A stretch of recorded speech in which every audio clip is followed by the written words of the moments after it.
matay na luoy naman ko sa akong igsuon basi mawad-an siya plato no kung ako ilabay so tarungon na lang nato nighugas para makagamit pa ta og usab ug makakaon pa ta sa iyahang bayag ug usab.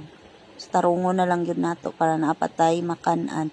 So kagan nindot gyud diri sa sapa no ambot kung naaba ni tai sa kabaw sa taas pero ato ra ning banlawan pag abot dito sa payag para maarong atong paghugas og plato. So mao ni ang serye sa akong paghugas og plato no ning sugot ko pero sa sa akong kalagot murag ako na ning gipanglabay unta niya naisip na realize na ako ba nga agoy wala naman daay mi gamiton ani pag mukaon mig usab og magpatrabaho kog usab so wala na mi gamiton so ato na lang ning tarungon mapabutan-butan na lang ta ani bisag unsaon nato wa jud tay bawot ani kay saon gisugo man ta no.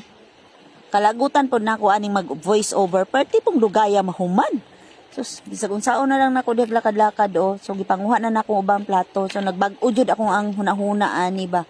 So ako na lang gitigom og balik kay para ma okay na ang akong pagpanghugas.